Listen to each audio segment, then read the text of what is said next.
Welcome to Loving Life Conversation Series Live, People Who Change the World. Today, we're so honored to have Ashmeet Sidana, who's the founder and chief engineer of Engineering Capital. Welcome, Ashmeet. Thank you. It's a pleasure to be here.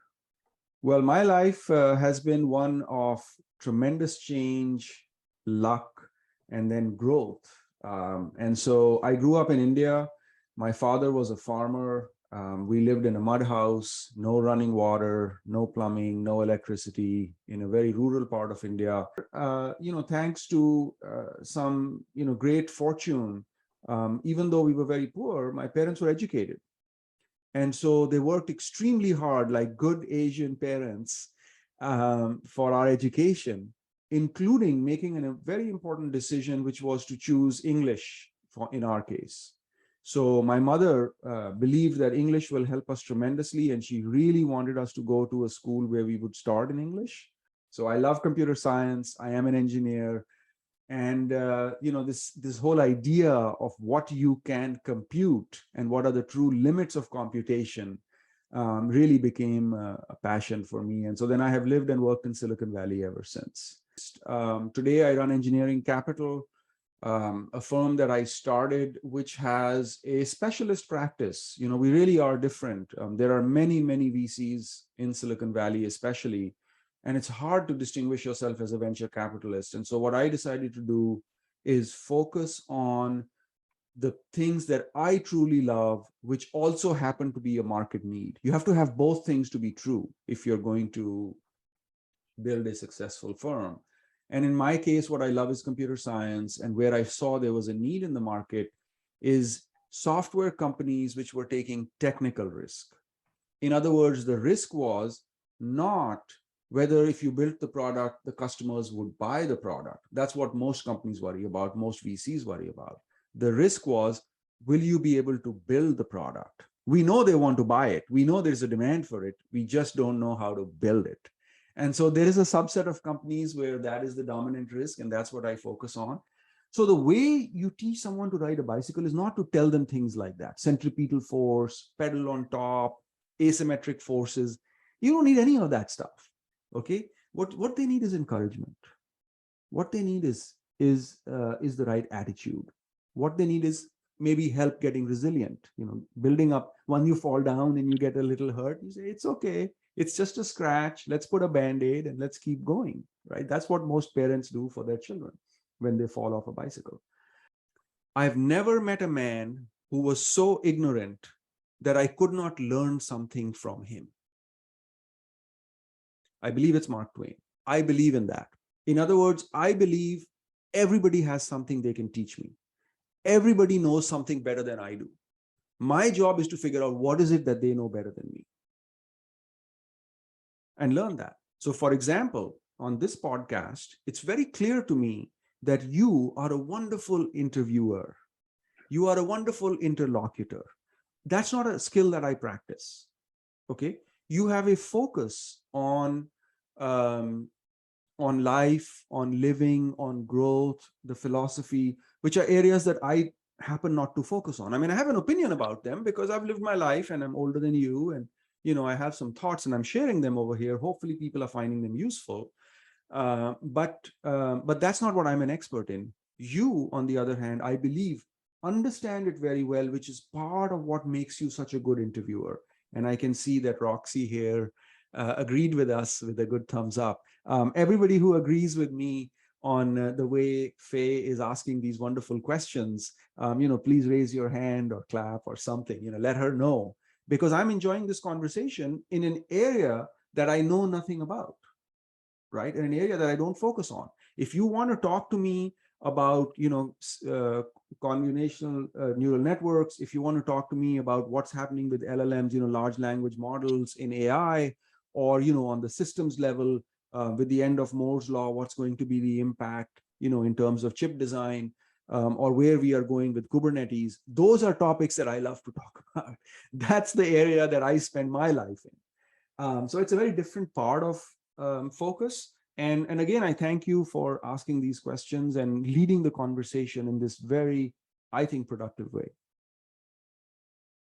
No wonder people say you are a co-founding investor. Without me asking, you're saying nice things about me, which makes me happy and encourages me to do more what I'm doing. So thank you, Ashmeet.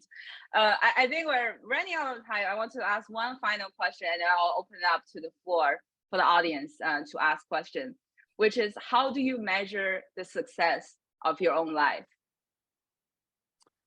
Oh, that is a very deep question. And it really goes to the heart of something that I think most people don't think enough about, which is, what do you want to do? What is your goal? Why are you doing what you're doing?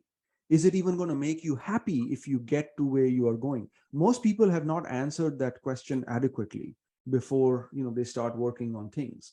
So let me first start by saying what I believe is not a good measure of happiness or success in your life.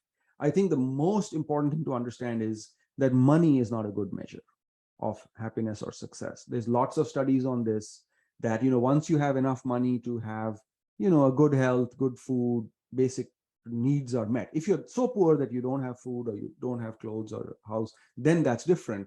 But once you get enough to get above that basic minimum level, then money doesn't add to happiness. There are very rich people who are unhappy, and there are people who don't have a lot of money who are very happy.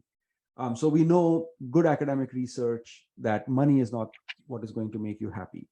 I learned this from my mother. My mother always said to me that there will always be someone who has more money than you, and there will always be someone who has less money than you.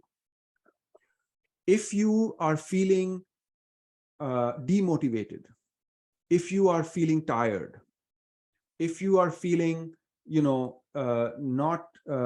like, if you feel like not working hard, look to the person who has more money than you, and it will get you excited, and you will feel jealous, and you will feel ambitious, and you will feel that again.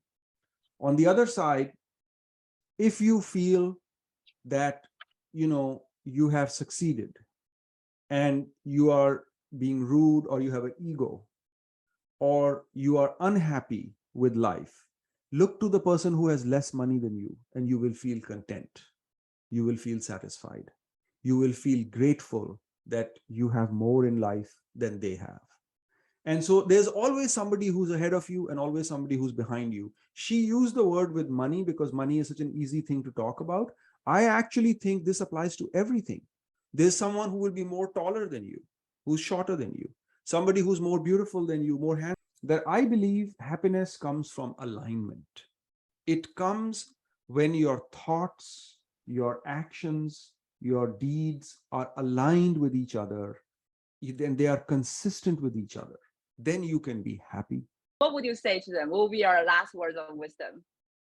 Oh, I love ending on that question. And I hope this doesn't come across as too pessimistic, but I like to say entrepreneurship is it is such a difficult journey that you should really only do it if you absolutely want to do it.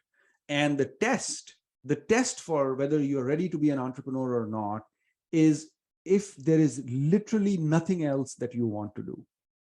If you have a job that you're thinking between, like, should I work for Google or should I start a company? Or if you're thinking, whether you should, whether there's some other way in which you could do it, you could go to school, etc.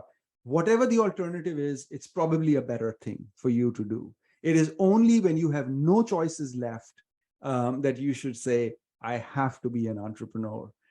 It should be the very last item on your list. And if it is, then best of luck. It's a tough journey, but it is also the greatest journey and one of the most rewarding journeys that you can have in your life. Best of luck. Thank you, Ashmeet. That was the exact line in my diary 5 years ago. There's nothing else I want to do besides being an entrepreneur. So thank you so much again. And please, the video will be uploaded on Loving Life YouTube channel if you want to watch it, rewatch again. Thank you again. Thank you, everyone, for joining. Have a good day. Thank you, Faye. Bye-bye. Thank you.